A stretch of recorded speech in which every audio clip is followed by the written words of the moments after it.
Hello, everyone. Welcome in. Happy Tuesday. How are you all doing today? Thank you all for joining us for Humanities at Play. My name is Kathleen Kuo, and I am a program manager with Nevada Humanities, which is our state's council partner of the National Endowment for the Humanities. With Humanities at Play, our goal is to pair gameplay and other interactive activities with thoughtful discussions about the humanities and how they enrich our everyday lives. So a couple quick notes before we get started. If you're a first-time Twitch user, welcome in. Thanks so much for being here with us today. If you would like to chat with us and ask questions, and you're not already logged into Twitch, or if you don't have an account, I encourage you to make a free account so you can participate in today's workshop with us. Also, if you're a newer user of Twitch, we have a very fun feature called a chat command, which is an exclamation point followed by a keyword. So you might see some of those popping off in chat already. Thank you so much to our moderators who are sharing those with our guests. We have a list of commands that you're welcome to try out in chat today. They're listed in the About section on Twitch and also in the title of our stream. So today I am so excited to be joined by not one, but two special guests. We are joined today by poets Heather Lang-Cassera and Simon Hunt. Hello, Heather and Simon. Heather is a full-time lecturer with Nevada State University, a Tolsun Books publisher, a Black Fox Literary Magazine poetry editor, and a Clark County, Nevada Poet Laureate Emeritus. She was a 2022 Nevada Arts Council Literary Arts Fellow and is the author of Gathering Broken Light, which was published in 2021, and her collection of ecopoems, which you're welcome to ask her about that later, Firefall, is forthcoming with Unsolicited Press in 2025. Heather's poetry is widely published, and it's also been etched into sidewalks as permanent installations by both the City of Las Vegas and Clark County, Nevada. Simon Hunt lives and writes in Massachusetts, having lived in Monterey, California for 20 years and Las Vegas, Nevada for 3 years. He's been a teacher for more than 3 decades, predominantly in California and at the high school level. His poems have been published widely in print and online journals. 2018 saw the publication of his first collection of poems, Lesser Magi, and in 2019 his first play, Rerun, was staged. Simon was born in what is now Zimbabwe, and he also lived in South Africa and the United Kingdom before moving to the US. A father of 2, he has served the Robinson Jeffers Tour House Foundation in Carmel, California as a volunteer tour docent and a trustee for over a decade, and his second collection, Endlings, was published in summer 2023. Heather and Simon, welcome so much. Thank you for being here today. Thank you. Thanks for having us. Yeah, so I think this is a special stream because, again, we have not one, but 2 guests. This doesn't happen often. And I think part of this is due to the power of collaboration, creativity, and friendship. I'm wondering if the 2 of you can just speak about, why is it that the 2 of you in particular are here together today? And then after that, we'll launch into some readings by you. But what is it that brings the 2 of you here? Well, I'll go first All right. if that works for you, Simon. So Simon is a dear friend of mine, and we both love poetry. And the short answer, I suppose, is it's just a really fun and meaningful way to stay connected with someone, especially when you're living not in the same place, but regardless, just really a great way to stay connected with a friend. Yeah. And how did you get into writing poetry together? Or how did you 2 meet? Well, we actually met each other in Las Vegas in the poetry community there. As you said in my bio, I was living in Las Vegas for about 3 years, and Heather's still based there. And that happened to be the time when the pandemic hit. So, as I'm sure is true for everybody, a lot of friendships went into text friendships more than in-person friendships. So we were texting all the time, and then I moved away. I'm in Massachusetts now. And so we were already texting a lot and talking about poetry a lot. And as Heather said, it was just a way to stay in contact. We talked about trying something collaborative for a while before we kind of came up with the design of this project that we're talking about today. And we did a few smaller projects that were collaborative, but it was really just a way of goofing around and talking to each other, talking with someone that we love about something that we love.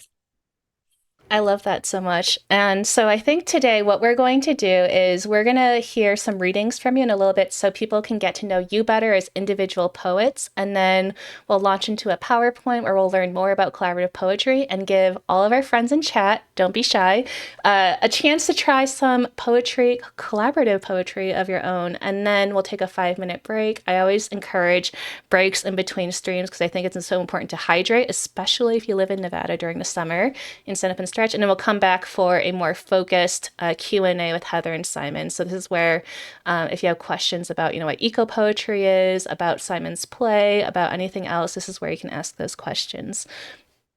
But Heather and Simon, I'm not sure which one of you would like to go first, but I think I would love to hear some poetry from each of you. I feel like I should be a teacher. Heather, would you like to go first? Can do. Okay. I'd be happy to. All right. Yeah, it's funny because I was going to nominate Simon just because I'm so excited to hear Simon's work, but I'm very happy to go first. Okay. I can do that. So I think I'm going to start by reading a poem from Gathering Broken Light, a book that is currently available through Unsolicited Press. It is written in memory of the folks most affected by 1 October. And I like to mention this because all of my royalties go to the Vegas Strong Resiliency Center.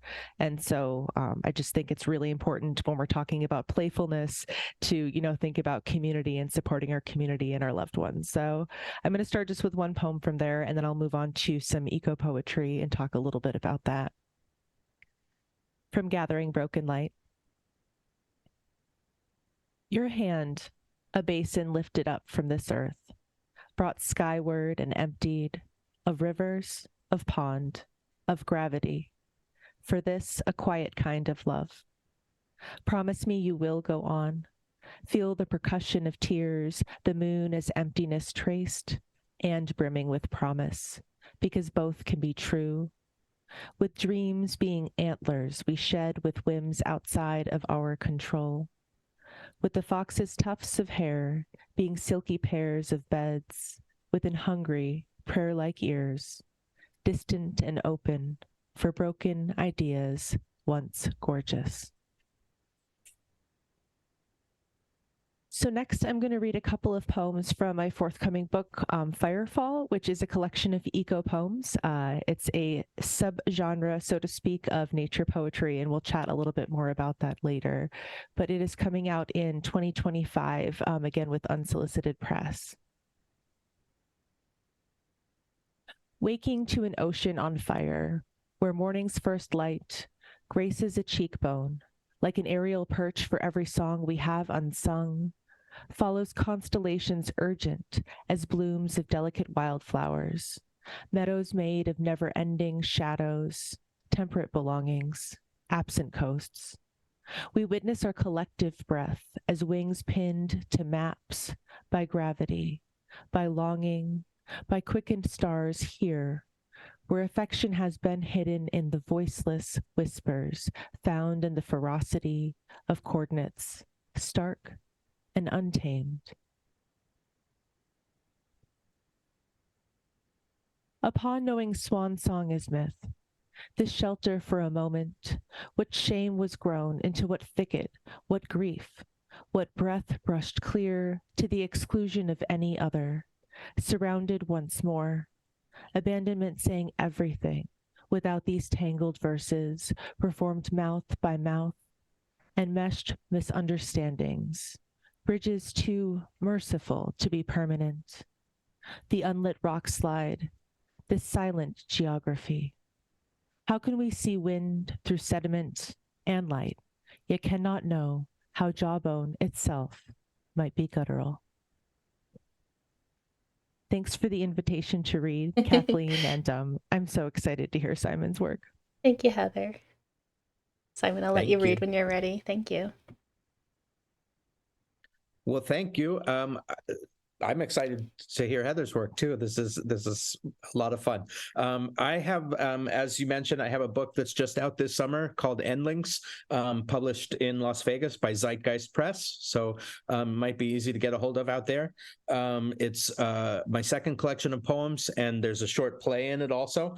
And I just like to read a couple of poems from that to give a suggestion of the kind of work that I do. So 3 short poems. This is a really short one called Gravity.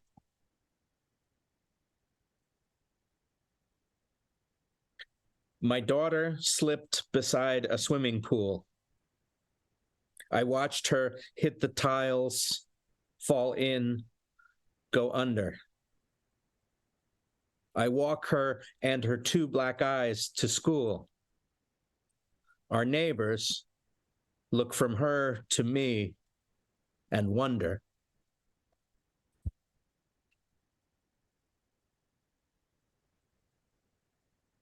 This next one's quite a bit lighter, I hope. It's called Johnny Mathis, Me and You. It's kind of a strange love poem. So Johnny Mathis, and if anyone out there is too young to know, is a singer. Johnny Mathis, Me and You. When I was very, very young, I heard somewhere that one man's voice could make a bra clasp come apart, regardless of which song he'd sung, like neither party had a choice. And though I could not understand the motive for the magic trick, it was easy to admire the art of working vocal sleight of hand to make a thing held fast unclick. A few years later, it was clear what riches such a skill might bring. And though I fumbled from the start, I hold some moments very dear. I learned back then I could not sing, but your voice left me feeling high that time I heard you in a bar. You sang your own song, Perfect Tart. You've had my love since then. Here's why. I'm happiest when where you are. And we've been friends for decades now. Through marriages, through downs and ups, we've both made choices less than smart. We've asked each other when and how, and drunk from one another's cups. And I have sought for years a way to charm you from your clothes with verse.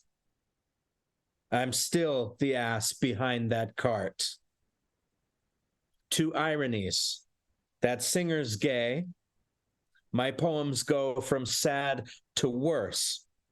Once this was going to be the rhyme to make you come to me at last. But I've no hex for bra or heart. No, I've got only words and time. Today, tomorrow, and the past. All we've ever really had. Just time and lines you've never seen, trite doggerel about love's dart. I warned you I have got it bad. And chances are, what does that mean? I should have told you at the beginning of the poem, Chances Are is Johnny Mathis's classic signature song.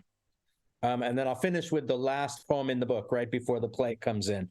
Another short one called Why the Wharf Beggars Feed the Gulls.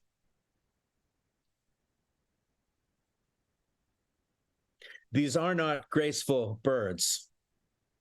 They never wheel across the sky and are not known for gliding.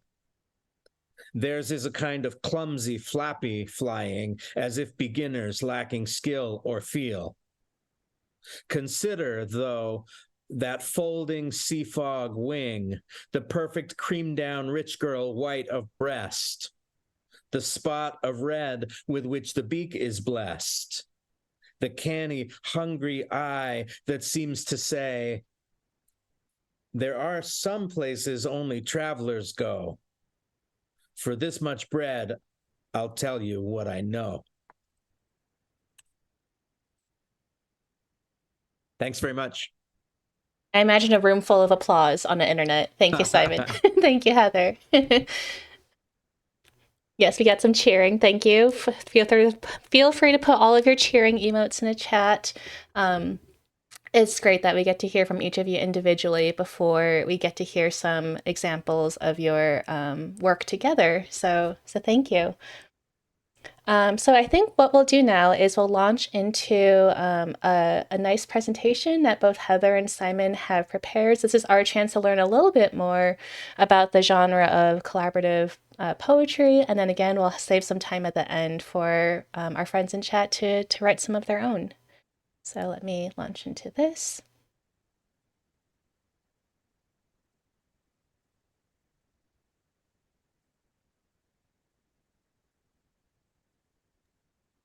All right, Heather, let me know if you're able to see this, Heather and Simon.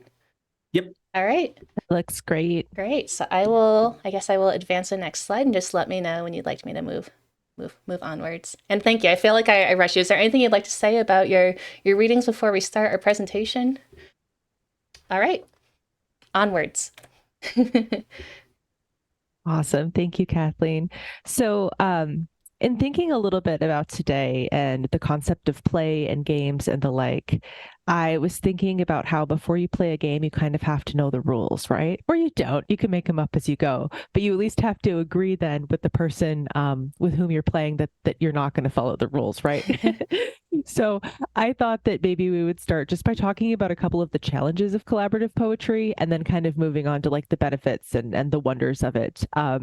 So in writing a collaborative poem, I think that one of the challenges is that because you are not the only person writing, right? Like I'm writing with Simon, for example, you have to think about schedules. You have to think about writing styles. You have to think about if you care if there's sort of like a cohesive speaker or, protagonist, all of those different things. And you can agree that you're just going to go for it. You're going to get surreal. You're going to do whatever you want, but you have to find someone who is either on the same page as you or willing to sort of, be on a different page with you and enjoy that so that you keep moving along. So I thought that maybe Simon, we could talk a little bit about what it is about collaborative poetry, like that you think is important to sort of like set up what the rules need to be in finding someone to write with. So, Sure. I mean, mm-hmm.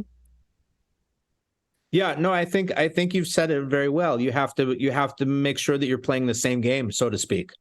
And you want a certain sense of compatibility and a certain understanding of what we're undertaking. So I can remember, Heather, that you and I had quite a few talks about what we were going to do, what were the rules, how strict were we going to be about the rules. Spoiler, not strict at all, but we had a sort of sense of structure and of what we wanted to do. And the thing I would add to that is I think one of the things that made it so rewarding and so positive for me is that we are quite different. I don't know how the people, how hearing a small handful of poems from each of us, how much people are able to tell that. But I would say that we appreciate each other's work. I mean, I admire your work tremendously, but we write very, very differently. And so we needed to have some conversations about how we were going to approach that writing so that we would not just be kind of butting against each other the whole time. But then paradoxically, I think that was one of the really great rewards of it, because if I tried to write with somebody who wrote much more like me, it might have been easier at times, but the kind of element of surprise and excitement that came from working with you, I think, would have been reduced.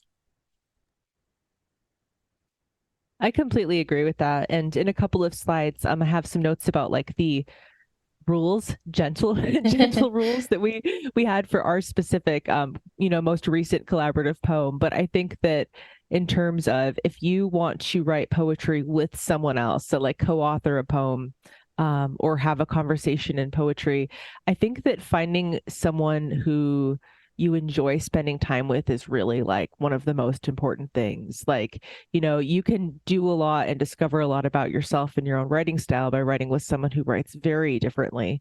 I was very excited to write with you, Simon, and I know we're we've started another poem and we're working on that in part because our styles are so different. And because of that, I learned so much about poetry, about your work, but also it kind of challenges me in really exciting ways, and allows me the opportunity to play and to grow as a writer. But so I think, thinking about challenges, it's really important to find someone that you admire as a person and that is a friend, and who will also be thoughtful and flexible with your schedule. So the way that Simon and I wrote the poem that we'll share with you folks today was we would text back and forth, and I'll share some of the rules about like how the content of the poem or the length or the more like poetic elements, the rules surrounding that. But I know that sometimes if we had a day that was flexible, we would kind of go back and forth several times in one day.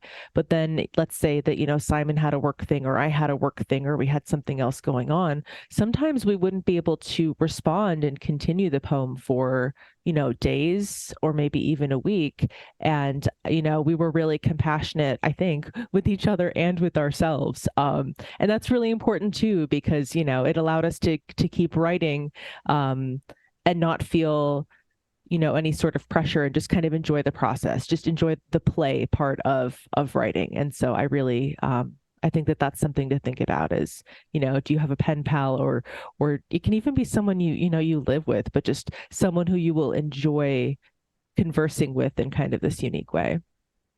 Yeah. So I think if we could move on to the next slide, I think. Thanks, Kathleen. So benefits, there's so many benefits. I'll be brief about this, but one is accountability. So even though I'm talking about being flexible and being understanding of each other's and our own life circumstances, for me, I know it helps knowing that someone is waiting on my verse. It holds me accountable because it's not like a poem that I'm writing myself that I can just abandon in a folder on my computer for months and months, without anyone asking me about it, because I know that Simon is, on some level waiting or anticipating, my response. Another thing that I find really helpful is having a built-in audience. So I have an immediate audience when I'm writing something, right? And so I'm getting feedback in the form of a response, right? I'll write a couple of lines and then, Simon will write a couple of lines. So in that way, like, I'm not just sort of writing in this vacuum all by myself, waiting until I send it out to a writing group or to a friend for feedback, so I have sort of that built-in audience. I also, if you're talking about difficult things, so you folks heard Simon and I read some poems on some topics that are pretty difficult. And I think that in that way, getting feedback a little bit sooner, having your discourse begin a bit sooner can be really helpful. And that's something that I've witnessed in collaborative poetry in a really unique way. But if you touch on a difficult topic, you kind of have to think about it even more immediately if you're doing a collaborative poem, because then it's in the poem and you've sent it to, your first audience member or second, if you consider yourself an audience member, which I do, but your co-author. But yeah, it keeps you writing. You learn some new words. That sounds like a really like kind of nerdy teacher thing to say, but I love learning new words. Simon would use some vocabulary that I had to look up, and I loved that. I got really excited about that. I think something I didn't put on here that's important is just joy. Like I find so much joy in writing with Simon, and so I think that that's really what should be on this slide in big letters. Is there anything I'm missing, Simon? No, I not really. I would agree very much with you. It was just a ton of fun. In terms of the joy, one of the things I appreciated in particular was the element of surprise. You'll see in a few minutes when we show you a little bit of the poem and talk about the rules, that quite often one of us, Heather or I, would hand over our lines in kind of mid-sentence, leaving it for the other person to continue the sentence. And, quite often I would have just speaking for myself now, Heather's experience might be different. I would have a pretty clear idea of where I thought the sentence was going, almost like T-ball or something. Like I'd put the ball on the tee, and all Heather had to do was kind of keep it, hit it and keep the sentence going. And I don't think once you went in the direction I expected you to go in, and sometimes I would be like, what? But usually I would just think, that's so exciting. That's so different than where I thought the sentence was going. And the kind of excitement of that stimulated me to keep writing. I mean, and I know this is true for you. I'm writing all the time, but I get frustrated with what I'm writing. And I think, like, I don't know where this is going. Where should I go with this? And in this project, Heather was kind of dictating where I should go, and the energy derived from that just kept it so fun, and to use a word that's relevant today, just playful, in a way that writing isn't always. Although I wish it were. It doesn't always feel playful like that. Out of curiosity, can I ask what new words you learned from one another, or can you think of an example off the top of your head? I would have to pull some of them up, but there was a section in here in our poem. I'm kind of looking through it right now. But there was a section in the poem where Simon kind of kept bringing up a number of words that I hadn't known. And, like, I thought a little bit of my students, because, like, I teach, English at Nevada State University. And it really made me think about sort of like, to use a pedagogical term, like a growth mindset. Like we're always learning, right? We're always learning and growing. And there was a section where, Simon, do you remember the section where there was kind of like a lot of words that were texturally just a little bit different, like where we kind of leaned into using words that were a little less maybe colloquial? Do you remember this? Or maybe you didn't even know you were doing it. Not offhand. I don't remember that section. I remember you asked me to explain campesino. Yes. At one point. Could you talk a little bit about that? Well, I don't remember why I used that word. So maybe I don't remember if we'll hit that one today, but that's a word. It's a word from Spanish, which means it depends on context what exactly it means, but it's something along the lines of farm worker or peasant. And it's very commonly used in Salinas Valley in California, where I lived for 20 years. So I dropped that word in to a section because I was talking something about that landscape, California landscape, I think. Mm-hmm. And it's not so commonly used in Nevada or Wisconsin, which are the landscapes Heather's more familiar with. So that's the one example that comes to mind for me. Thank you for sharing that. Do you want me to move on to the next slide, Heather? Yeah, I think that we could. And if I find the section later, I can absolutely share it. Right. Sounds good. Yeah, it was really fun though. That was a great example. Awesome. Okay, so this one's real quick, but who can collaborate? Like really anybody. If you have students, let's say that you're a K through 12 teacher, you can absolutely write collaborative poems. You can just have students write on a piece of paper and literally write a line, pass it to the next person, have them write a line, pass it to the next person, have them write a line. Or you can have people bring things back kind of every time that you meet. Community projects, we're going to look at some examples, but really you can write poetry with anybody. And that's part of what I think is so incredible and so fun, so much fun about it. So I think we can go right ahead to the next slide. Okay. Yeah. And I love what you said about passing, paper on to one another in classrooms. Reminds me of playing telephone when you were younger, how you write on the line and you fold it over and then you pass it on. So I love that element of play there. And I think that really speaks to what Simon was saying too, about how sometimes or often he would write something and I would respond in a way that was not at all what he was expecting, and vice versa, 100% vice versa. And so, it's fun. It's very playful. So, okay, I want to talk a little bit about the rules, and I'm putting those in air quotes because I mean it in a gentle way, that we sort of set up for our collaborative poem in case folks want to model something similar with their friends, family, loved ones, pen pals, etc. So The rules that we had were to exchange couplets, so 2 lines of poetry via text message. We also did put it in a Google Doc just so that we had it all in one place. So we would update it periodically, go through our text and update it. In the beginning, I think I did a lot of that. And then Simon took on the majority of that work, for which I was really grateful. But so I would send a couplet to Simon, he would respond, we'd go back and forth. So the things that we talked about at the beginning were to attend to the sonic qualities, so the sound of the poem. So things like alliteration, assonance, etc.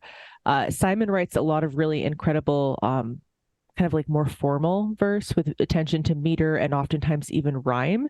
And I tend to do things that are a lot more leaning toward free verse. And so it was really interesting to me, at least, to see what that kind of guideline that we talked about at the beginning meant to each of us, or didn't mean. I feel like, at times we sort of just discarded it.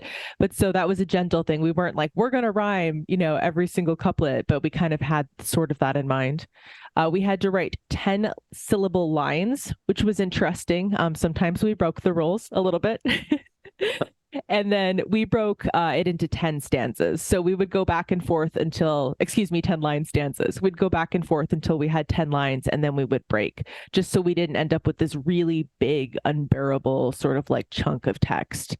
And then we wrote until we had 100 stanzas. So we wrote a poem that was 100 stanzas, and each of those stanzas is 10 lines. So it's a pretty long poem. But I felt that having some sort of conversation about an end goal and sort of like where we were going and how we were doing it really helped me. And I'm curious, Simon, because we never really did like a debrief after we wrote this poem. How did you feel about this? Did you forget it? I forgot one of these things that we talked about even along the way. But Which, you mean forgot the rules?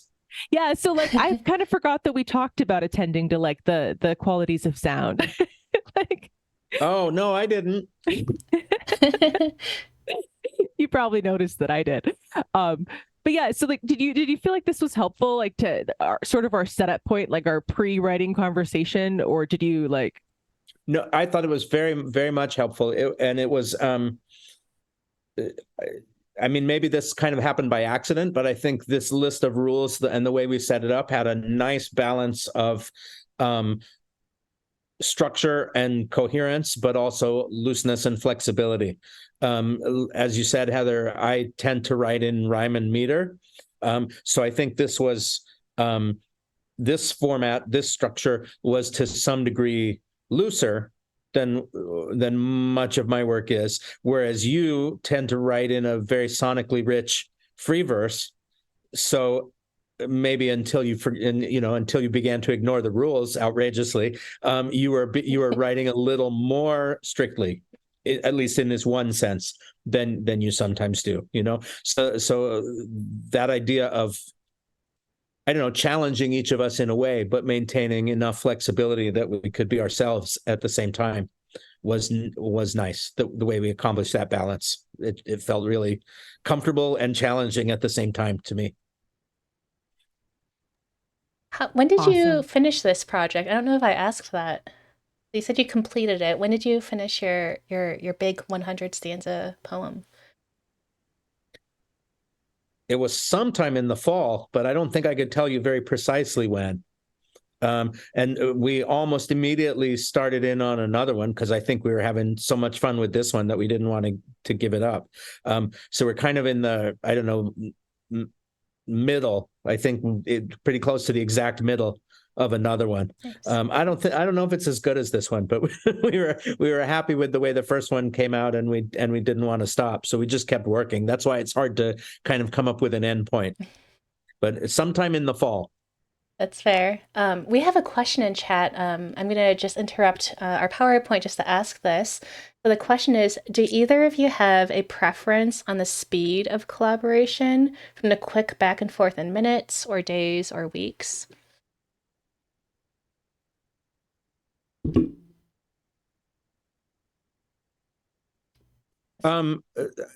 I guess I would say the most fun was when we were firing back and forth several times in a day. Wow. That was really pretty thrilling. And I would be waiting for Heather's next couplet, sometimes impatiently. And that was a great way to fill those occasional days when you don't have anything to do. And then, full disclosure, I would get more interested in this than in grading students' papers or doing dishes, and so that was super fun. But on the other hand, when I wanted to be a conscientious teacher, or I was doing something with my children, or the cat needed to go to the vet or whatever, then I knew Heather was going to be reasonably patient. And would be fine if I was a day or two, or occasionally I couldn't come up. I didn't know exactly what I wanted to do in response to her 2 lines, or where it took me a day or two to figure out the direction. And even if I was thinking about it, it took some time to know in which direction to go. So honestly, the flexibility of it that Heather referred to earlier was one of my favorite parts. But an honest answer is when we were really firing rapidly back and forth was the most fun. I completely agree with that. You also this also made me think about something that I think could be really helpful. So the rapid fire is super fun, and it also, Simon, those were the times that really helped spark me in my other writing as well, right? So like, if I was having a little bit of writer's block on a separate project, that kind of, sparked my writing brain, right? Got me going. And so I think that something that could be helpful too for folks is if you're someone who loves to write, but you kind of go through like ebbs and flows and you get a little bit stuck, which I think most writers do. It could be fun to just ask a friend to like hop on a phone call or a Zoom call, or just to text back and forth for like 30 minutes and be like, hey, do you have 30 minutes to like rapid fire back and forth and write a quick collaborative poem? Sorry, Simon, I might ask you to do that in the future. I know you're busy, but just to kind of like as a warm up, because that was really fun and really fruitful, and just really helped me in a plethora of ways, both in our project and beyond. I think it just really speaks to the value of play and playfulness and the importance of it to the arts, and also just living life as human beings. Such a good question. Thank you to the person who asked. Yeah, thank you. All right. We are ready for a portion of your poem. Oh, and very quickly, so the person asked the question, he writes, that's a very interesting consequence, freeing writer's block on one project by working on a separate one. So thank you. I suppose some people would also say, Heather, that sounds like procrastination, but everything is procrastination. It's just some procrastination is more effective than other procrastination. So true. So true. So I think we're going to read a couple of stanzas, maybe a few stanzas from our poem. And I think we're planning to start at the beginning, and we're just going to go back and forth a little bit and read literally the parts that we wrote. So, when I'm reading, that would be something that I sent to Simon. And then when Simon is reading, that would be something that he texted back to me. I think, should we just read for a little while, Simon, and then, Sure. and then find a good natural ending point? I think that makes sounds sense. good. And then just to note, this PowerPoint is just a portion. So you'll read portions that are not on this slide in case people are wondering, correct? Yeah, okay. exactly. So this is just the first stanza, and then we'll read a little bit beyond that, but we won't read all 100. I'm interested to know how long that would take, but awesome. And then I have the poem up. Simon, are you ready to? Yep. Awesome. So our current working title is Where the Shadows Can Hold Steady. The Milky Way slips into cirrus clouds and then dissipates into something else. Late summer rain falls overnight, a brisk, uncomplicated music in the dark. Fingertips against the body, droplets drum themselves into missing histories. The memory of skin, the memory of little things that hide and breathe and swell. Into sorrow, then into yesterdays, which wait for new constellations to sing. Morning cleaves to all we know, its fingers finding hold-fast cracks where light can settle. where shadows can hold steady, knowing love. The space between ribs waits for tomorrow. But tomorrow always comes too promptly. Unwelcome guest, unguessed solution to Cotton socks, unfurled, forgotten on the cool floor, tiles leading us in circles. this return, this awakening is not the one we bargained for. But here it comes. We wait, our riverboat unable to run wild beneath the lattice of lightning. Cast shadows in deep water. A dark snake swims against the current. Untroubled shoals. Unburdened by bare feet, waiting in their invisibility. Speak too softly. To disrupt the frog chorus on the shore. The river harmonizes with itself. As we hold our breaths above the water, the bellies of unsteady clouds below.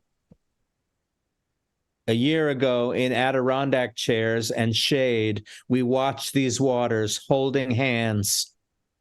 As the peaks and faults of our delicate, massive, lambasted past topographies. The seasons that have followed, each waxed, then withered, their residue still present. Where we could not rub kisses into the veils which cover our strange, songbird caged hearts. sinking into precious mud, we stretch now and hereafter, feet entrenched as faded. Flowers fold in on themselves. You ask me, what comes next? Your palms become empty nests. If we were swallows swooping, we would not ask why. They fly that way because they can.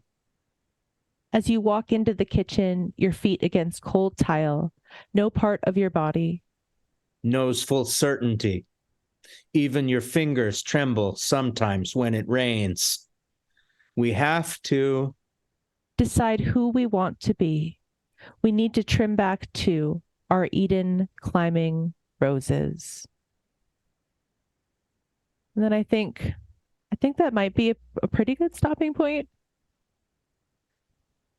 I got This is fun, goosebumps. so- Yeah. When you Aw. started reading and going back and forth, I got goosebumps on my arms. Thank you. Thank you so much. Thanks, Kathleen. It's our first time reading it together, so I thought about having us practice, but I thought it would be like more authentic and interesting if we kind of revisited it, you know, in real time with an audience. So, Simon, there's parts of that I totally don't even remember, which I love. That's kind of fun. That was really special. Thank you. Yeah, I hope that if you ever have the chance to, to read this together, that you do that. I think that, yeah, what a special thing to hear coming from the two of you. I found, just as an aside, I have read a chunk of this a couple of times, and I found that for whatever reason, I would always trip and stumble over the parts that I wrote, and was very smooth through the parts that Heather wrote. So, well, good job, Heather. Maybe next time, Simon, we'll have to switch. Like, Yeah. yours and you can read mine. It would be interesting to see how that goes. And Melissa in chat says, gorgeous. What a stunning poem. Thank you, Melissa. Thank you, Melissa. Okay. Would you like me to move to the next slide, Heather? Sure. All right. So I talked a little bit about collaborative poetry at the Pacific and Ancient Modern Language Association conference last year. If you folks haven't noticed, I'm not the best at timelines about when things have started, when things have finished, when we're, when things are happening or done. But so I presented a little bit just on collaborative poetry, and Simon was kind enough to send some information about just how he felt, how he experienced the poem. And so I brought some of that here today, just a couple of notes, because I know that I process differently when I'm writing. I'm a little bit more thoughtful, a little more organized, because I can sit and think about what I want to say. And I think that Simon just said some really particularly beautiful things in this note. So I don't know, Simon, is it okay if I read this, or would you like to read some of this? No, you can. That's fine. Awesome. So Simon wrote, writing this poem with you has been such a joyful experience for me. I wait eagerly for your responses when it's your turn, sometimes growing impatient and often jumping into work on my next lines when something more pressing, but less interesting, should really be getting my attention.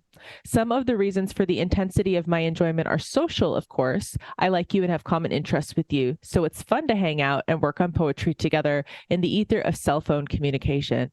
So something I want to note here is that I am someone who, if I let myself, I will kind of end up on Instagram just doom scrolling and doom scrolling. And I never feel good after I do that. I'm like, oh, cute puppies. Oh, beautiful pottery. Oh, I love that, little Instagram poem.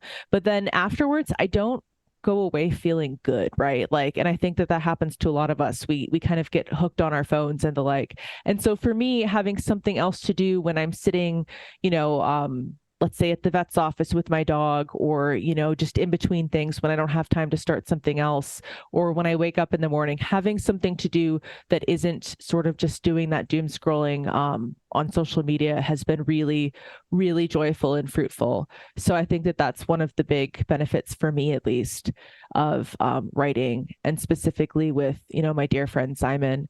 So, talks a little bit about surprise, momentary frustration, which I think for me, I'll say is part of what brings reward, right? When I read something and I'm like, Simon, I don't know what to do with this.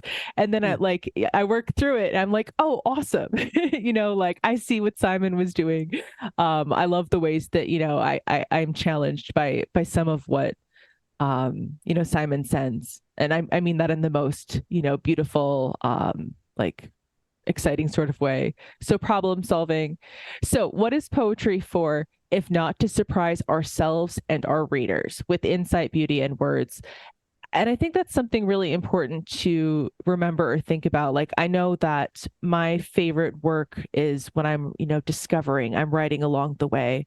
And I think that if we're not doing that for ourselves, it's probably unlikely that we're going to do that for our audience. So, yeah. And then Simon also talked a little bit about the meaning maker of a reader. And so for me, part of it is that we have immediate readers when we're writing a poem in conversation, whether it's just for us to read in that moment or for us to write together and, share out later. I just thought Simon wrote some really eloquent, comments about the process, and I wanted to share those here. It's always a pleasure to read nice texts that writers create. So thank you thank you, Simon, for letting us read what you wrote to Heather. This is really, really sweet. Okay, I can move on if you would like. Yeah, that would be perfect. So I just wanted to talk about a couple of different examples because I found that folks are interested in it. Some people have thought about collaborative poetry, but a lot of people haven't, in part because if you go to the poetry section of a bookstore, it's very, very rare that you see a co-authored book of poems. You'll find an anthology, right? You'll find an edited book where there's several different poets writing, separate pieces, or you will find, a literary magazine that is similar, but it's pretty rare that you'll find a co-authored book. So I just kind of wanted to talk about a few examples, because when I started thinking about talking about collaborative poetry to audiences, both at that Pamela conference I mentioned and for today, I realized I've been doing this for a little bit longer than I had thought. And I think that speaks to, part of why I admire poetry and its sort of connective tissues. But so a while back, I wrote a book with a bunch of the folks that I went to graduate school with. And we really did it as play. So graduate school, can be super serious. You can feel stressed. You can feel like you have to get X, Y, and Z done. There's deadlines. There's people looking at your poems and telling you, very bluntly what they think about them sometimes. And that can be really hard. So we just put together this book and we called it Reaching Beyond the Saguaros. And it essentially was, if you want to flip to the next slide. I know it's hard to read, but you can see what we did is we would have one author write some prose and then another author, a poet, would respond. Mm-hmm. And then so if we were to flip the page in the book, which we can't do here on the screen, you would see there's prose and then there's poetry and then there's prose and then there's poetry. And there were dozens of authors who did this, and we wrote around the globe. And so this was a different kind of curation needed because we had to move it from person to person to person to person. So we did have to be a little bit more on a schedule, but it was still really fun. And it was probably less of a commitment for each of the writers, right? Because they're just writing a small part. But it was really, I think it was fun. And so it's just another example of how you can write together in a larger community. And then if we could go to the next slide. Some of you folks are probably familiar with the Nevada Collaborative Poem. So when I was the Clark County Poet Laureate, one of the things that I had the incredible honor of curating was this collaborative poem that was written by more than 40 poets based in Nevada. And we just moved from poet to poet to poet. And I think that especially because this was taking place during the pandemic, it was a really I felt it was nice to be able to connect with other people through poetry. You know, when we were isolated, I know Simon mentioned earlier, you know, things that we had to approach differently because we were, you know, stuck on our phones, stuck at home, etc. But so one of the reasons I wanted to bring this up is that this collaborative poem was published by Nevada Humanities. So many thanks to them. And you can actually go and read it on the Nevada Humanities website. So if you flip to the next slide, you can just see an example of what we did. These are, I think, on the screen, just 3 different stanzas, but each was written by a different poet, and you can read the entire poem on the Nevada Humanities website. You can also hear a local poet, Ms. AV, and I read it. We read it as part of the Poetry Matters series. So if you want to hear, you know, a poem written by dozens of different Nevada poets, that's something that you can do as well. I am someone who absolutely benefits from having examples and models. You know, whether I'm playing games or whether I'm writing an academic essay or whatever it is that I'm doing. And so I wanted to provide some examples of that for you folks too. We So just I shared think a link in the chat. So if people want to find this poem on our blog, you can click to it and search for the poem. so I think, Kathleen, if it's okay with you, just sort of like looking at the time, could we skip toward like to slide 15? I just want to peek real quickly at the one that begins in the park, and I'll park it. Yeah, awesome.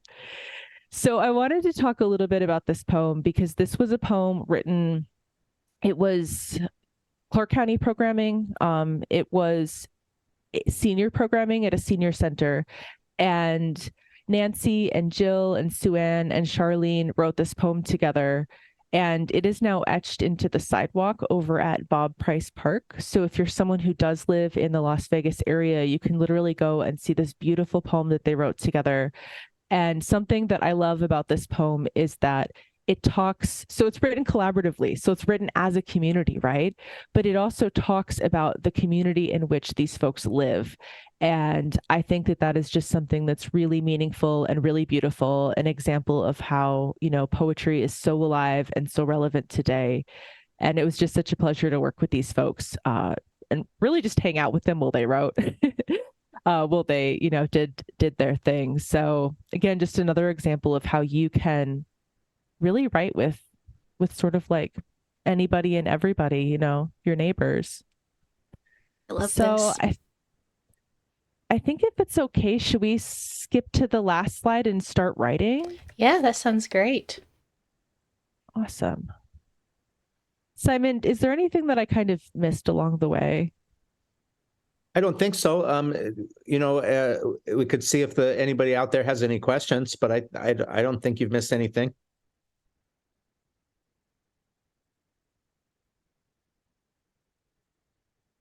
Yeah, I think now it would be a wonderful time to stretch our creative muscles before we take a break. I would love to see, you know, if people in the chat have been inspired by the things you have said and shared, especially that last slide. I really loved also how it was written in, you know, both Spanish and English. I thought that was really special. And what you said about, you know, how poetry can bring communities together, can bring friends together, can bring strangers together. That's really nice. Heather, would you like to walk our chat through the prompts? How would you like us to create a collaborative poem in our chat today in Twitch? So I was thinking that because of the way that we've come together today, right? It might not be as conducive to writing a stanza and passing it along.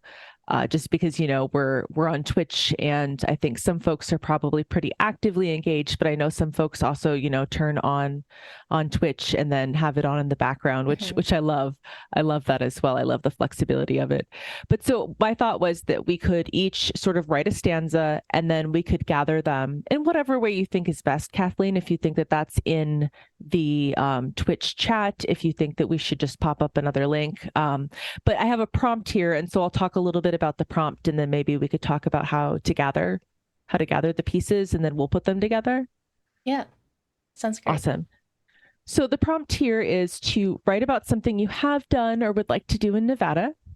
So try to be specific. And by that, I just mean like include some sensory details. So how does that experience look, or how do you imagine it might look? How does it sound? How does it smell? Is there any taste included, any touch? Just really kind of lean into what that physical experience would be. Then to write a 2 to 4 line stanza, as by now, I'm a rule breaker, so you can break those rules if you want. Then each line, again, a guideline could be, 3 to 8 words in length. Some folks really like having rules. So here are rules for the people who love to have the rules. And then if you want, you can include metaphor, simile, personification, alliteration, assonance. If you're someone who, loves writing poetry and these things, you can lean into them. If you're someone who's like, I don't know what those are and I don't care, that's also fine. This is all about playing. So I think the big things are to, just write a short stanza, a couple of lines, like the example we have over here, about something that you have done or would love to do in Nevada. And then we'll bring it together and have sort of like a little collaboration of these experiences or dreamt up experiences in our poem. That sounds wonderful. Yeah. Awesome. Do you think gathering the stanzas in the Twitch chat makes the most sense? I think so. So what I'm going to ask people to do, and please don't feel shy about this, I think this is a safe, non-judgmental community. So we would just love to hear, your thoughts about what Heather just said. Feel free. I think she did a really great job of breaking this up to make it not so scary at all, the act of writing a poem or a part of a poem. So please do take some time to write this out. It might help to write it in a separate document, and then you can paste it into our Twitch chat. But please start doing that. So feel free to share 1 or 2. I think if people want to write more than 1 stanza, that's also okay. But please do feel free to share your stanzas with us. While you're working on that, Heather, for those of there might be some people in chat today who might not be familiar with what assonance is, or maybe give an example of what a metaphor versus a simile is. Would you mind just giving an example or breaking those down while people work on their stanzas? Oh, I think you're muted. I knew I would do it at least Okay. once today. I would be very happy to do that. So before I jump into that, I wanted to ask how much time will folks have? Let's give everyone, let's say the next few minutes, say 5 minutes. So until about, what time is it? 1:05, until about 1:05. Please do put your stanzas in chat, or even like if you have just a fragment of one. If you're brainstorming or taking a lot of time to think, that's fine too. Awesome. So we're doing this kind of quickly, which, by the way, folks, I find super freeing because it means I can't overthink it. Chronic overthinker over here. So really, similes and metaphors are just about comparing two things. One includes like or as, the other one doesn't. There's no preference between it, but taking two separate things, such as the sunset and, a tennis ball even, and kind of comparing those two things, two unlikely things, can bring really fruitful discoveries, because you will think about, you'll encourage your reader to think about what is similar, what is different. So really, metaphors and similes, just sort of thinking about how to compare two different things, sometimes unexpected things, and that can be really, really exciting, fruitful way to write. An example down in the corner here, we have sandstone canyons curl themselves around the open air like the palms of a hiker. So, sandstone canyons and and a hand, those are two very different things, but we bring more imagery. It makes the image more vibrant by bringing that comparison. It also brings those canyons to life in a way. And so that brings me to personification, which is just, taking an object that is not a person, that is more inanimate in a way, or, not a mammal, let's say, and just kind of giving it those characteristics. And sometimes that can help us relate to parts of our world that aren't us, that aren't human. And so then alliteration and assonance is really just about an attention to sound. So you might find yourself repeating the starting sound. So canyon curls. That can be a fun way to go. Also, if you're having a little writer's block, you can just start playing. You could be like, the ball breaks, the sun sits, just kind of playing around like that. We have love and late here. And you can also do sort of more internal sounds that are similar. So, you could even lean into rhyme and do like sun, fun, etc. It's just sort of a spark, a way to bring attention to different words and different images. So hopefully that gives you sort of some tools to think about. I think maybe we'll just give people a few moments to write without me talking, in case that helps folks process. I think that sounds good. Heather and Simon, are you Awesome. participating? Feel free to write your stanzas if you would like to do this in the Zoom chat, and I'll collect those together with the Twitch chat. So Awesome. I'll mute myself, and I will also give myself a few minutes. So we'll come back. Let's give ourselves about 3 to 4 minutes. And again, feel free to just put yours in chat as soon as you're done, and we'll have a little bit silent writing time. Thank you, Kathleen.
I'll give folks another minute or two to wrap up. Thank you so much for all of the poems that have been sent in so far. If it does help to break up your lines, I know it's kind of hard to do on Twitch. You can use like the forward slash or find another way to denote or send them line by line. So thank you, Melissa and Rio Girl.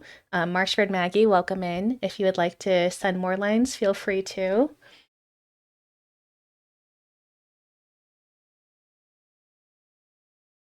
I'll put what I wrote in chat as well. I put it in Zoom chat, but not Twitch chat. And I'll put in what Simon and Heather wrote into Twitch chat as well.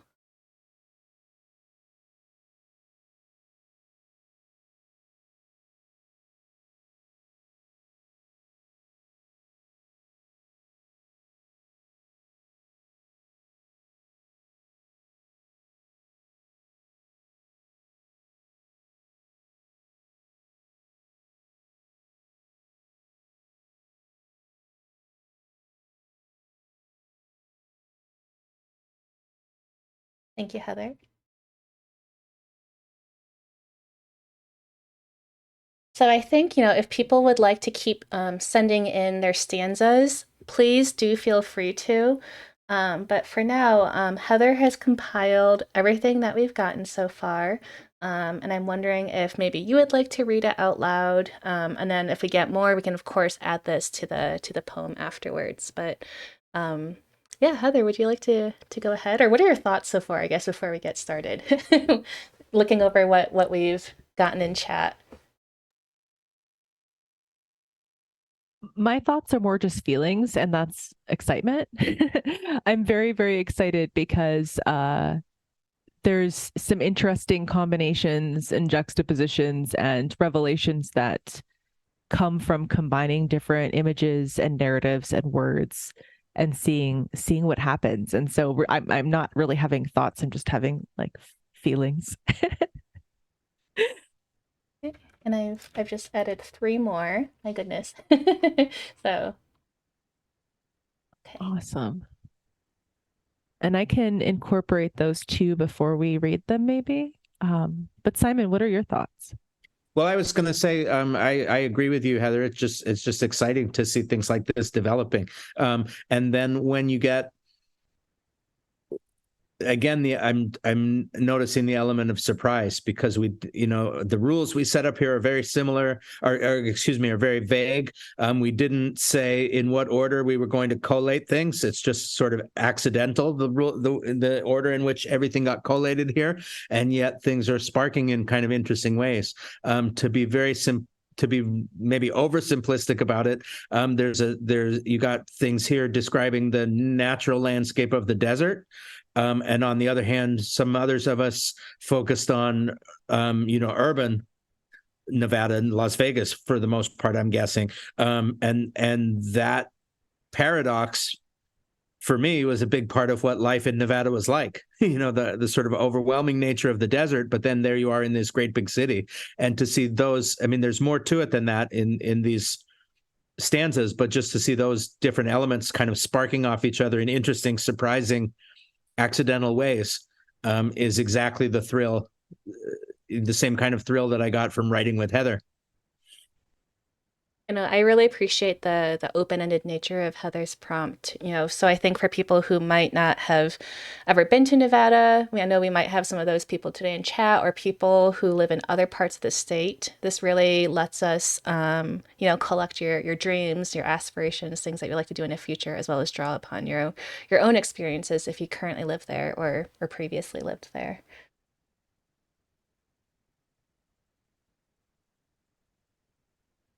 Heather is just finishing up. So I see you nodding and I can see the wheels turning in your head as you put these all together. They sure are. And yeah, I'm literally just putting them together in like the order that they have been received. I'm not doing any, editing or revising. So I'm going to go ahead, and if it's okay, I will share the poem with you, Kathleen, and then if you could share it with the group. Yes. I'm also happy to read it, if that would be helpful and exciting. I think so. Yeah. It does look like I will have to share it in two pieces. It says that the message is too long for one, That's a but good problem to have. right. I know. I'm really excited. We have one more. Um, Oh, good. oh, thank you. Exciting. Okay. So I sent the first half to you, Kathleen, and now I'm going to add our next stanza Okay. to the second half. And then we have maybe you can add what Melissa just wrote as well. So this is the first part of the poem. Oh, I have also reached the Twitch limit. So let's see. I know this. That's great. I apologize for the formatting.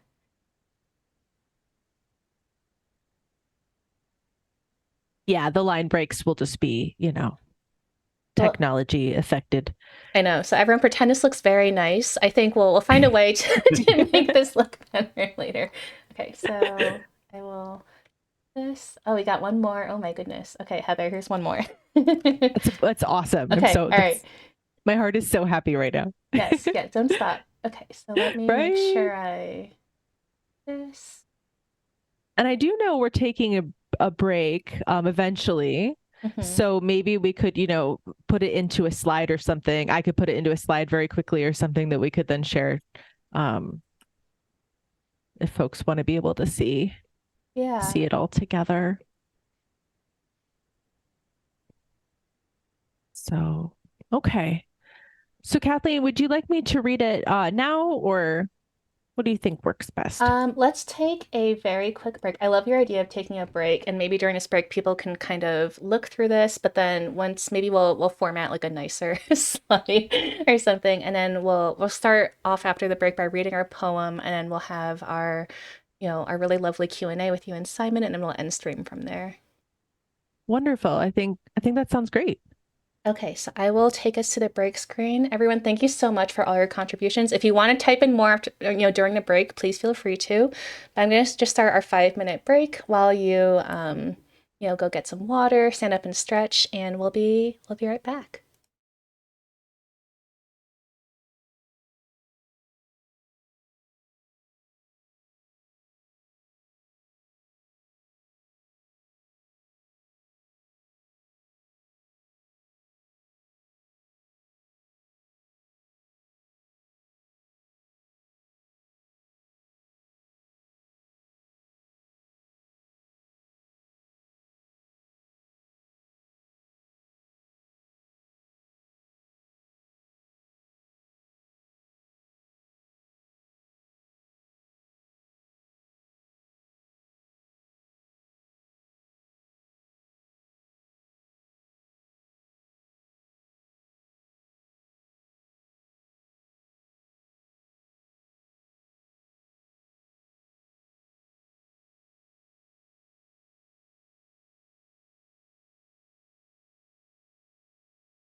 Hello, everyone.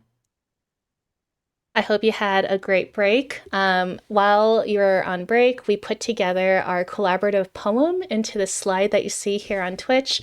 If this is a little bit small for you, what we're going to do after stream today, we're going to compile this and find a place to put it on our Humanities at Play website so you can read our creation afterwards. This is really exciting, and I would love to preserve this for future viewers to see. So Heather and Simon are going to take turns reading the poem we created together, and then we'll go into our Q&A with both of them before ending our stream today. So thank you again to everyone who wrote and shared something, and I'm so excited to hear this out loud.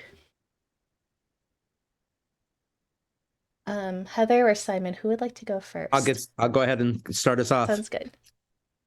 Summer Friday night, extra large taqueria Jamaica. Car windows open, no particular destination, eastbound on Sahara, drifting out to sea. Taste the sun gold yellow melons of Fallon, tarantula wine, melting desert ice cream. I would like to learn the taste of Nevada, making my way across the Silver State like a Las Vegas buffet. The fires fall quiet against the sunsets of yesterdays. Ash has fallen around Boulder City's bighorn sheep, gorgeous beasts I have somehow never seen. Cactus can be really tall. I was 13, northern, when I learned this. I guess I knew their spikes could touch heaven, and strangely, I wanted to hug them. Lonely road climbs up out of Winnemucca like a black snake spiraling. Vast vista views of mountains, Hawaii rising. The pale patches of white on the throat.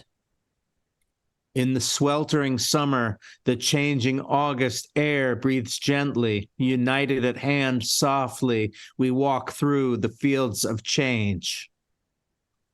Hiking a ski trail in summer, breathing the mountain air, the sweet smells of the fauna carry with me a bittersweet wish for winter to arrive. The antelope's black horns curving inward, the pale patches of white on the throat. Nimble feet flee, bone glinting in the sun, to own a thing and let it lie. Let's return to sneezy trees and a street that shares our name, in a valley where fleece blankets canopy your stroller on black asphalt, and we emerge behind a door fragrant with newborn breath. My dad looked at the Hoover Dam, and though 40, he seemed like he was 10. I was in 8th grade, and this wall was hellishly boring. Eerily straight stretches of asphalt, yet ever twisting with the waves of heat. Long hours yet to go. The pedal continues to slip toward the floor. Oh my goodness. This poem tells such a story. And I know that, it was all random and we all came together, but somehow it all just transitions so well. I love how the end of it, it's like the journey is still going, we're still traveling, and then it might be is it Maggie? I apologize that we might have a line from you twice, but actually I think it works to have the pale patches of white on the throat twice, because I read that in the first instance as maybe speaking towards the vast vista views of the mountains of Hawaii, and then the second is where it's about the antelope. So there's kind of two meanings happening there, whether or not we realized it, but it kind of worked out. Amazing.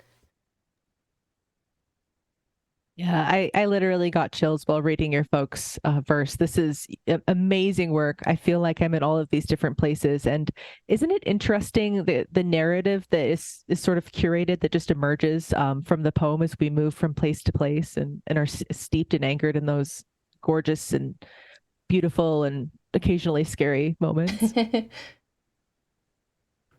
Yeah. Heather, I missed which Which one is you? I know which one is Simon, but I forget which one you wrote. So mine is the one about the bighorn sheep, Boulder Uh, City's bighorn sheep. have you really never seen them? I know it's wild because I go like I love camping. I spend so much time outdoors. I go to Boulder City to see my friend, and I've never seen the sheep. Isn't that wild? You really So must. now I have some accountability, right? Like I'm promising all you folks that I'm going to go see the sheep. I guess before we move Okay. on to our Q&A, if anyone in chat has any thoughts about this poem or, how you felt it all went together about your experience trying to write and now that you've seen your part in a part of a larger whole of this collaborative poem, please let us know before we transition to our Q&A with Heather and Simon. But yeah, Heather and Simon, if you have any other thoughts about this, please let me know. I would like to explain that I was in Reno going to Ely for the Basin to Range Exchange back in April. And on the way to Ely from Reno, you drive by Fallon. And my boss, Christina Barr, the executive director of Nevada Humanities, said, in the summer, Fallon is known for its beautiful produce, and you have to taste these melons. And that just stuck with me because I want to go back to Fallon in the summer and taste the melons. And then I thought, what other things in Nevada do I want to eat and try? And someone told me recently there is a vineyard called, I think, Tarantula Wines or Tarantula Vineyard in the Amargosa Valley. I could be wrong. You can fact check me. But the idea of tarantula wine is also another Turner phrase that I really love. So I wanted to stick that into my stanza. In case you're wondering what tarantula wine is, it's not wine made from tarantulas. It's the name of an actual place. I had no idea, Kathleen, and for me, this is an example of what I learn and discover, through just writing poetry with other folks. Yeah, I mean, I think my only real comments are just that I am really taken aback by how gorgeous these lines are, by how well I think that they celebrate and bring us to and through Nevada. I got chills while looking it over and then reading it. We just have some really incredible poets in our community, don't we? Thank you so much to everyone who contributed. Oh, Marshbeard Maggie, thank you. First of all, they say, this is an amazing example of finding deeper meaning. And then I love how the different poetic styles complement each other.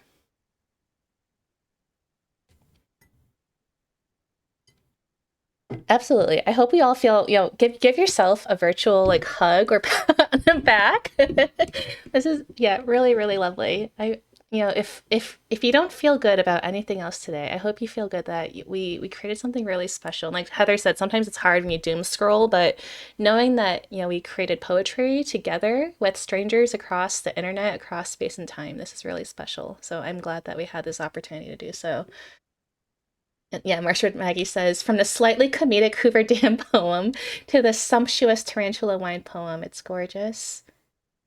Daydream College writes, haven't written in a while. It was a pleasure participating with you all. So yeah, thank you. Thank you all. So Heather and Simon, I think now would be a great time to just, slowly wrap up our stream with just a Q&A if people want to learn a little bit more about your work, about, what inspires you to write poetry. This is the chance to ask it. So I'm going to transition into the scenes now. It's the three of us. Yeah, this is our chance. I guess I'll get us started. And I'm gonna ask an open-ended question, which is, how did you get into poetry? Like, have you always known that you wanted to be a writer or a poet?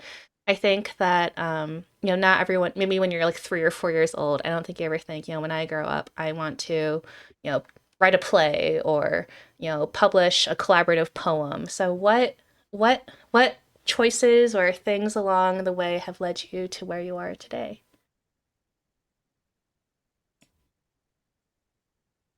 I don't. I'll start. I absolutely at 3 or 4 years old, I was very convinced I wanted to be a writer, and it also seemed a definite and lucrative career path. And it was, later in high school and college when it became less definite and quite obviously less lucrative. But it's always been something that I wanted to do. I never, always wanted to write. And so there's never really a time when I wasn't into writing and into poetry. I've tried writing lots and lots of things in my life, but always kept coming back to poetry. And I guess in some ways it's my first love when it comes to reading and writing. And I love the concentration of it, the intensity of it. That poetry is a very small thing of great intensity. I think there's also the fact that I don't have the attention span to write novels. I think I have the attention span for small pieces of work. So that brings me back to poetry again and again. The only other thing I would mention is that I really did not write as successfully as I have been recently. I don't mean to blow my own horn, but I write more and I'm happier with what I write in the last 20 years or so than any other time in my life. And that's when I began to write in rhyme and meter. I grew up loving sort of the tradition of English poetry, Shakespeare and Keats and dozens of other writers. And yet I somehow swallowed the notion that poetry was only free verse in the 20th century, and that if I wanted to write poetry in the 20th century, now in the 21st, I would have to write free verse because all that stuff I loved was outdated and we shouldn't do it anymore. And I, about 20 years ago, I finally kind of confronted that paradox that I loved one kind of poetry and never wrote that kind of poetry, and I should start trying to write what I really loved. And that really changed my relationship to writing, and I began to write a lot more and a lot more happily after that. But I never didn't write poetry. As soon as I could as soon as I could pick up a pen, really, I started trying to make poems. I love that. What about you, Heather? Love that so much. And Simon, I have to ask, did I see a kitty tail? I was wondering that too. Pardon? Did I see your cat? Yeah, that's Millie. Millie's walking by. Did her tail go on the screen? It was so cute, Simon. It was perfect. Sorry, she's horrible. No. It's one of my favorite things about this type of technology, like including when I'm teaching. My students get really excited to see my dogs. I get really excited. Hi, Millie. Hi, sweetheart. Our next collaborative poem will have to be about pets. So cute. Aw. So if I was laughing a little bit earlier, it was because I absolutely did not love poetry until I was a little bit older. So I came to love poetry when I was in my 20s. I inherited a box of books of contemporary poems, and I was like, oh my goodness, this can be poetry. Like, it was about things that were happening today, written today in language that I was a little bit more comfortable with, the types of language that I heard folks speaking around me versus, for example, Shakespeare, right? And so when I was in like K through 12, in high school, for example, we would read poems. And I think there were sort of two things that got in the way for me. One was that the poems were written oftentimes a very long time ago. And so the language was different, right? So that created a little bit of a barrier for me. And it was also written during a different time. And so I had some trouble connecting to it in an immediate way. The other thing was I took some classes where I was told, like, this is what a poem means. This is, you're either right or you're wrong. And I, now find that very problematic and don't think it's really the way to teach poetry. I don't think it's the way, because for me, poetry is so much about connecting with the world and connecting with, folks, your reader, yourself, the place where you live. And so to be told that you're right or wrong about how something impacts you seems like that just doesn't work for me. And so I thought, honestly, to be honest, I thought I hated poetry until I got this box of books from a relative who was moving away, and I opened it and I just started reading, and I was like, oh my goodness. And within something like 5 or 7 minutes, I was like, I'm going to be a poet. But it wasn't until my mid-20s after I had graduated from college. And yeah, then I kind of never looked back. Thank you for sharing that. Yeah, I love how, sometimes you just know, or sometimes, it takes, an unexpected gift from a relative or maybe a mentor you had in school to really set you on this path. So absolutely. I always like to ask people this question because I think it's never too late to change what we're doing in life. Life takes us all sorts of different places. I wanted to ask the two of you about maybe some of the things that motivate you or inspire you when you write. And I think we've touched on this earlier. You said sometimes you have writer's block, and maybe it takes, some additional procrastination on a different project to get you going.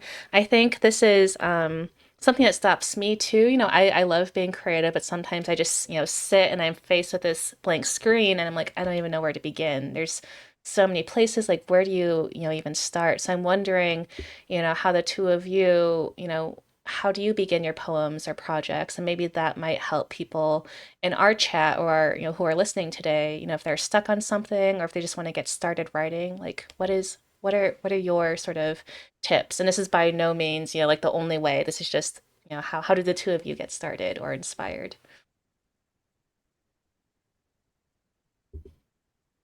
Well, I have one tip that I really like. I mean, often I write about what's bothering me, what I'm thinking about, what I can't get out of my mind, and so I'll sit down and just play with whatever is on my mind anyway.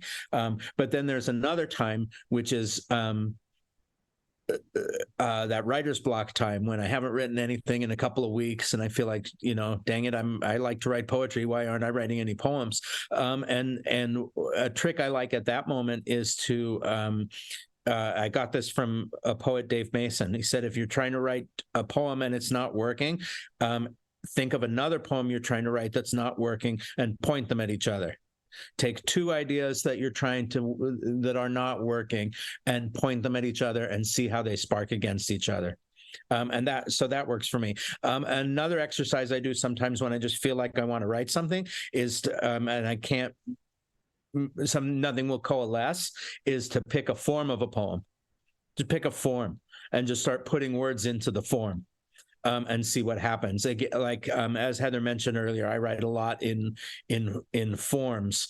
This number of syllables, or this particular rhyme scheme, or this intellectual structure, and that sounds like it would be putting handcuffs on to force yourself to write in a structure.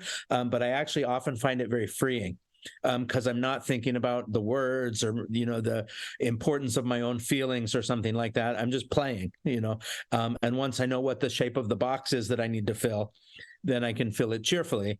And I get a lot of terrible poems that I need to throw out that way, but I do get the juices flowing sometimes and get something that I really like and can work with. So those are some tricks I use to kind of psych myself out. Yeah, and if I can kind of continue off of that, I think that, one of the things Simon is talking about is constraints, right? So I know that if you just give me a big old blank sheet of paper, it can feel really intimidating for me. Or if you don't give me any deadlines at all, that can also be sort of intimidating or easy to ignore, right? And so something that I have found is that I will take a sonnet or a villanelle or a pantoum or, a ghazal, and I will write them. I will write in these forms exactly like Simon said. And then sometimes I will have something I absolutely love, and sometimes I won't. Oftentimes I won't. I mean, that's part of the writing process. But then I will go through and revise it and pull the lines that I do love. And so then I'll have something in free verse, but I completed the task of, technically writing the sonnet or writing the villanelle or whatnot, and then I can revise from there. So I have something to work with. So I find that to be incredibly helpful. And it's something that I love to do.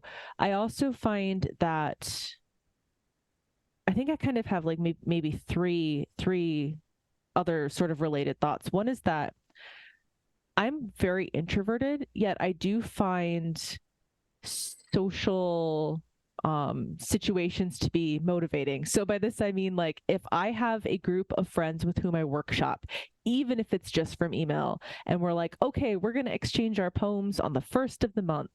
like I'm going to get that poem done. I'm going to do something because I have someone to send it to. Like I've made that commitment, right? And so I think that workshop groups, whether it's just sending poems and asking your friends what they like about the poem, or whether it's like, diving in and asking for feedback about what to change, I think that that can be really helpful, is having a group, like that.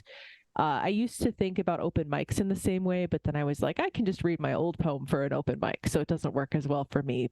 But that might work for some folks. So I think that that can be really, really helpful. I have also found that if you get to a certain point in your writing where you feel comfortable applying for grants, so such as like the Nevada Arts Council, for example, has some amazing project grant opportunities. And so, if you get a grant for something, you better finish your project. And so this is a really personal thing, right? Like some people, I think that if they have that kind of pressure, they might freeze and they might not do the thing. So you have to figure out what works for you, right? I think that's most things in life.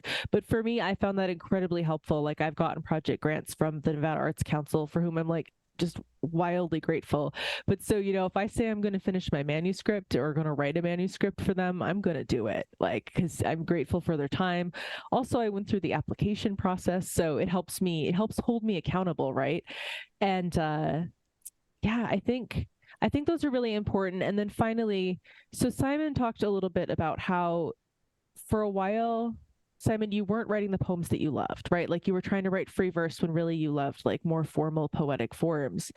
And I think that that applies not only to poetic forms, but also to how you think of poetry, how you approach poetry, how you write it. So more specifically, I have been told at some various points in my life that like poems are only about discovery. I absolutely believe poems are about discovery, but to the point where like you can't even know what a poem's going to be about at all until you kind of start writing.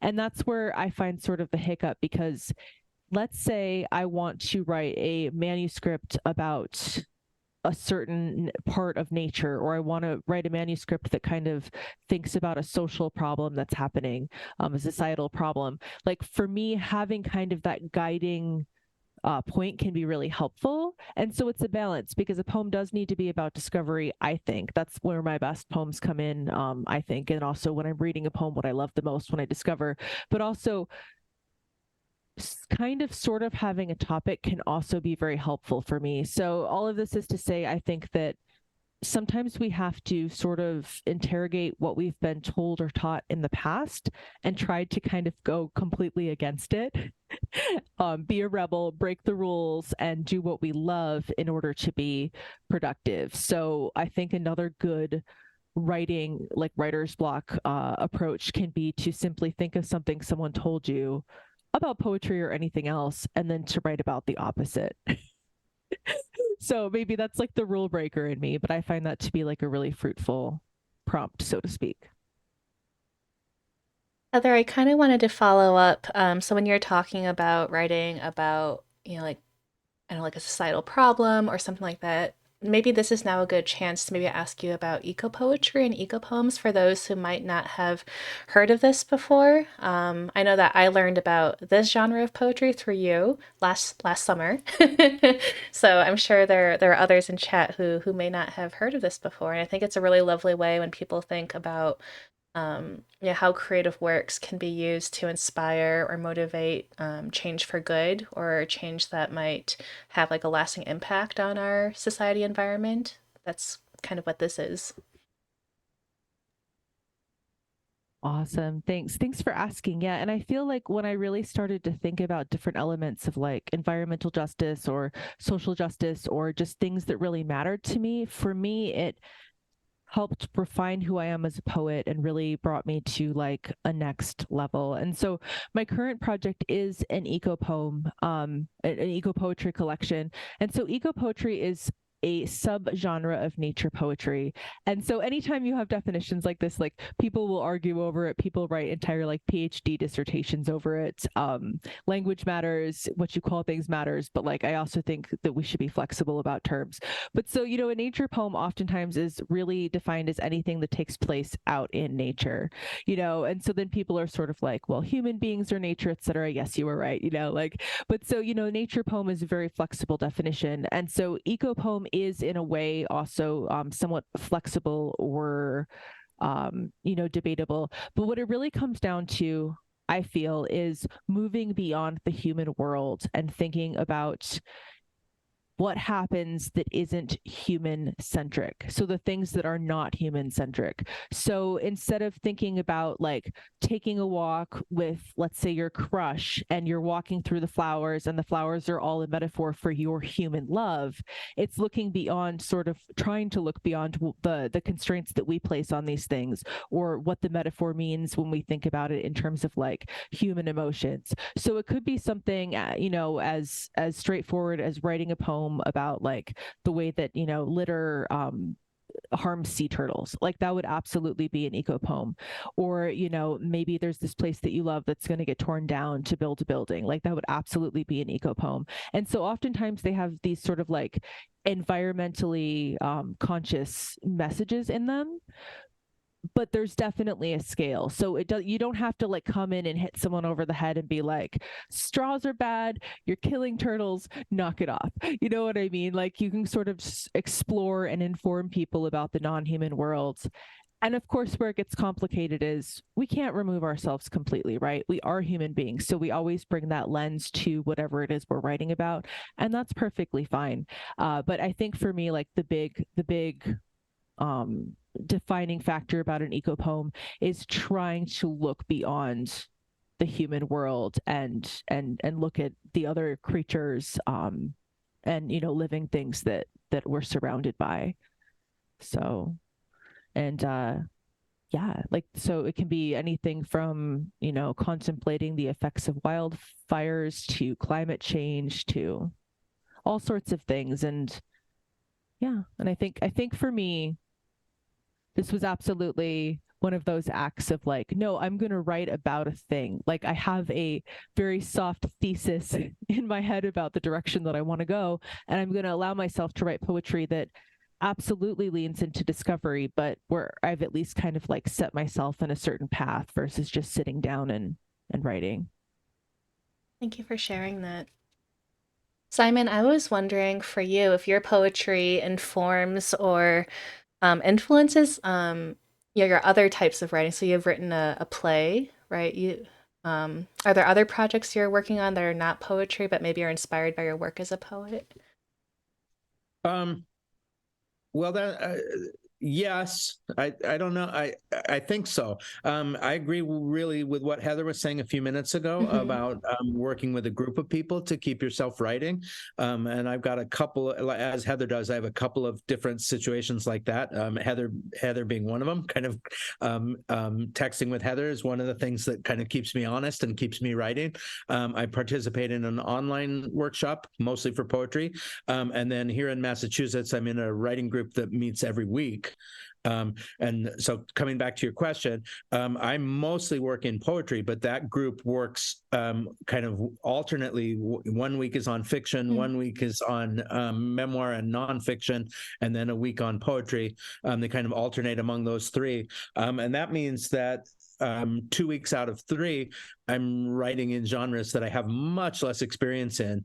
So I'm, trying at my old age to learn a little bit about writing fiction. I'd love the play that I've written and that's in my book is a very short play, a one act play of 10 to 15 minutes, which is why I can jam it into a poetry book. But I love the experience of writing that and putting that on stage, and I'd like to do more of that kind of writing. So yes, I love that challenge. But absolutely, I think I'm, to the extent I'm a writer, I'm a poet more than anything else. And it's that focus on words sparking against each other and, concentrated language. Again, I worry about my attention span, but in terms of just stitching words together in an interesting series, that's what I like to do in poetry, and I want to apply that even as I learn to do some other things, longer things like fiction and writing for the stage. Thank you for sharing that. And I also want to remind people in chat, if you have any questions for Heather and Simon, please do feel free to share them. So I think I'm going to move on to this is a fun question that I like to ask everyone who are first-time guests, especially if they're from Nevada. So this is kind of a step away from writing and poetry and more just sort of fun Nevada things. But what are your top 3 places or things to do in Nevada? And this is just because it's Nevada Humanities. As Nevada Humanities, we serve the entire state. And I think as we found today through our poem, we learned about, new places and things across the state that, you two had never heard of and other people in chat had never heard of. So I would love if, the two of you could share some of your favorite places or things to do. And Simon, I realize you're no longer, in the state, but, while you were there, what were some places you loved? Heather and I tease each other about this. She's referenced the fact that she likes to go camping, although she can't see the bighorn sheep. I am not a camping person at all. I am absolutely an indoor person. So my answer to, there's a lot I really loved about Las Vegas. I loved the poetry community. To answer the question very directly, I really miss Writer's Block, which is one of my favorite bookstores in the world. It's just such an stimulating environment, and how they have all those books in a space that isn't big enough to hold all those books. I don't know. It's like the TARDIS. It's magical. It's bigger inside than it should be outside. I most of my life in California, and then 3 years in Las Vegas. So I miss Southwestern Mexican food terribly. So I could mention various taquerias around Las Vegas. Those are my favorite place, along with the Writer's Block. And then the other thing is live music. I loved going to hear all the, I think the tourist industry in Las Vegas, the gambling side of it held no interest for me whatsoever, but the live entertainment available in Las Vegas. So all my favorite places are not national parks or desert landscapes or anything like that. They're concert halls and record stores and bookstores and taquerias. And I love those aspects of living in Las Vegas. Thank you for sharing that. Heather, I'll ask you the same question, and we'll ask you the question from chat after that. Awesome. Goodness, yes. So the writer's block times like a million. Amazing. So amazing. So grateful for all that Scott and Drew, the owners, do for our Nevada community. They also have events there, so it's really fun to go and watch poets and other authors read. So if I had kind of like a deer in headlights look, it's because there are so many places that I really love to go. Okay, so if I think about sort of like indoor things, I'll say the writer's block, and then I'll also say, so I take ceramics classes at Clay Arts Vegas, and I really love it. That's been really life-changing for me. And part of the reason I want to bring it up is that I have found, and I didn't mention this earlier, I forgot to mention this earlier, and I'm not even sure how, but one of my writer's block things, one of my sort of like cheats around it is if I do something else creative, oftentimes it actually improves my writing. I don't know what kind of magic that's about, but so I love taking ceramics classes at Clay Arts Vegas. The folks there are amazing. But in terms of outdoor places, so I really like the All Trails app. I don't know if either of you have that app, but I find the All Trails app super helpful because it has a number of places that you may not expect. So of course, folks think of places like Red Rock or Valley of Fire, both of which are absolutely breathtaking, right? Completely stunning, gorgeous. But a lot of times, especially during the friendliest weather seasons, they can be very, very busy. And so the All Trails app can be a really great way to find some information about places that are a little bit less likely. I really like exploring BLM land, and so I'll go up by like Mount Irish, or I will go down by Grapevine Canyon, and beyond. And so I think that part of it for me, part of why I love Nevada so much is because you really can find natural spaces where there aren't other human beings. And I love people. I love them so much, but I'm also very introverted. And so I definitely need to get out, in the middle of nowhere and just hear the quiet, maybe escape the city lights and the like. So I think that that is, a really great way to kind of find some less expected places. But yeah, you drive just like, 2 hours north of Las Vegas and you're really in the middle of nowhere.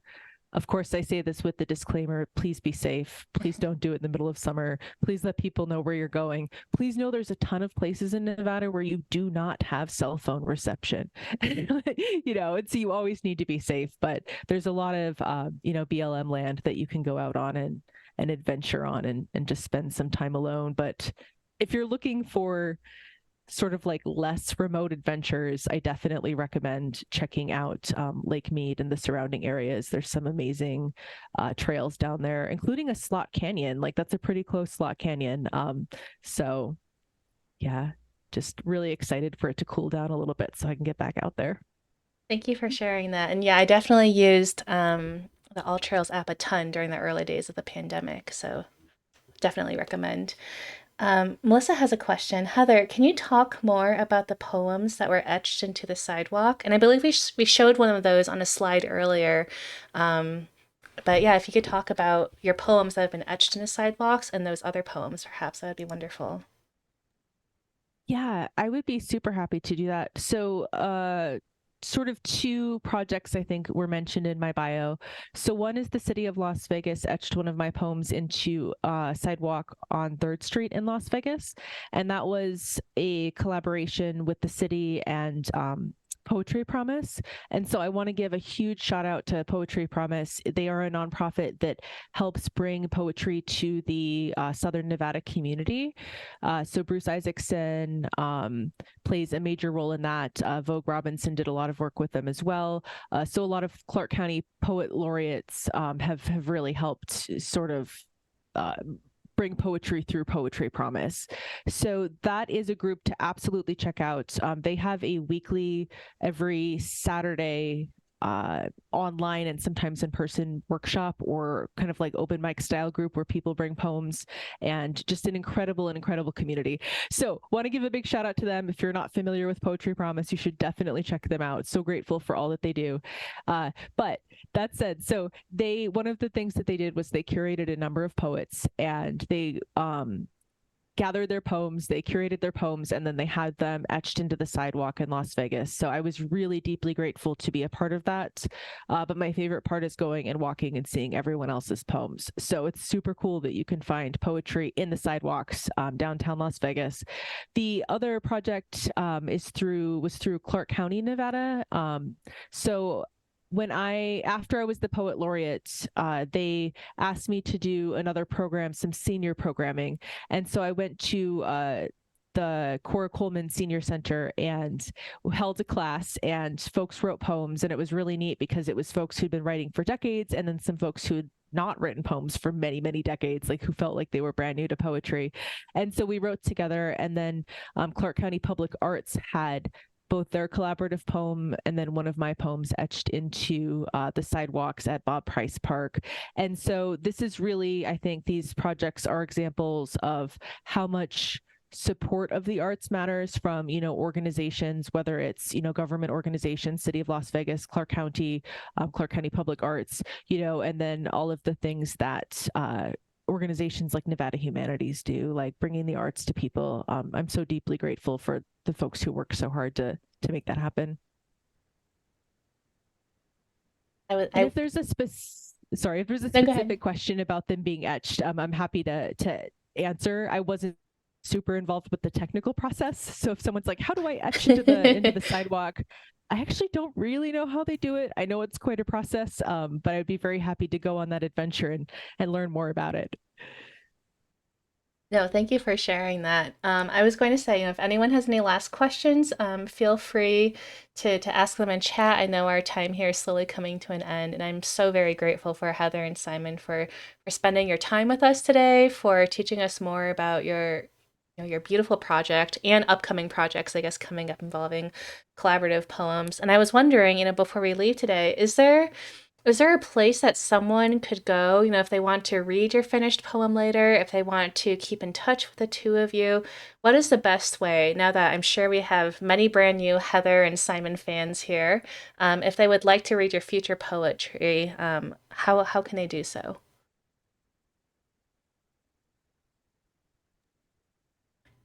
Well, Simon and I are currently looking for a publisher for our poem. Okay. We'll see where it goes or how it happens. But I think we are looking sort of like for a place for our poem to live. Mm-hmm. I would be happy to share it with any of our friends through email if folks would just like to look at it, to take a look at it and to sort of experience it. But yeah, so we're currently looking for a place that might feel like our poem is a good fit for them to put it in a book and put it out into the world. Other than that, I think for contacting me, I'm going to put my website and also my email address right in the Twitch chat, if that's okay, Kathleen. Yeah, go ahead. Simon, and then with your email, are you comfortable with people emailing you? Okay, I will share Yep. that with everyone then. Okay, here, I will do it. So Heather, actually, can you put into the Zoom chat? I think sometimes we block direct links just in case we get spam. So I'll copy it Oh, from the Zoom chat. that's And there's, smart. I just put, Kathleen just put up my email, and anybody who wants to get in touch with me could email me that way.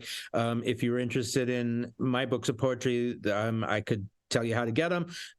And as Heather said, we're hoping to publish the poem that we've been working on together. It's sort of chapbook length, and we'd love to see it as a chapbook if we're able to make that happen. But anybody out there, email, and I'd be happy to chat further. Wonderful. And then I'll put this Kath- extra link into chat too. Kathleen, I just dropped the link to Simon's new book, Endlings, at Zeitgeist Press, into our chat as well. Thank you, Heather. Of course, I'm so excited, folks. You have to read this book. It's incredible. I've dropped it into chat. I am going to definitely get a copy. Thank you. I guess if there's no other questions, I'll just slowly end chat by letting everyone know. Again, thank you so much for being here with us today. We'll find a way to share the just absolutely beautiful poem that we all created together in Twitch. It's just like I almost feel like crying. Like this was just seeing how it all came together. It was really like magic. I thought I've had so many goosebumps on my arms today. So thank you all for working with us and creating this poem together. Um, I wanted to let you all know we have no stream this Thursday because I'll be away at the National Book Festival in Washington, D.C. this week, but we will be back next week on Wednesday and Thursday with 2 streams. On Wednesday, August 16th at 12 p.m., we'll be streaming with Constancio Arnaldo Jr. from the University of Nevada, Las Vegas. We are playing a game that was just released, I believe, last week, so it's absolutely brand new. It is called Venba, and if you haven't heard about it, it is I guess you can call it a South Asian cooking narrative. It is about a mother who is immigrated to Canada with her family, and it tells their story through the act of food and cooking. Really excited to explore that with him. So that's going to be next Wednesday at 12 p.m. And on Thursday, August 17th at 6 p.m., we are going to be playing Sid Meier's Pirates with returning guest Christopher M. Church from the University of Nevada, Reno, who is a huge pirate enthusiast. If you don't get that from his previous stream, he loves pirates, loves piracy, so that'll be next Thursday. But don't forget, you can learn more about our programs on our website, our list of upcoming streams. If you would like to take our survey, if you have any ideas for future streams or activities, you're welcome to do so. Move the screen down. But yeah, Heather and Simon, thank you again so very much. This was tons of fun. I loved that both of you, are you're just open about the process of being vulnerable with one another, about opening yourself up to the act of play and exchanging text messages back and forth, and what it's like to engage in creating collaborative poems with a friend, with other people. I think all of us can. I would love to try this with a friend sometime myself. So thank you so much for sharing your experience with us. Thank you very much. All right, Thank you so much. And I just want to say thank you to the poets today. You folks were phenomenal. I'm literally still like just so excited about your incredible work. So thank you for playing along with us. Yes, we will. We will definitely share this, and I'll tag you and Heather and Simon so you can, share it with your own networks if you'd like to in the future. But yeah, thank you, everyone. We'll see you next time, and have a wonderful rest of your day. Okay, goodbye.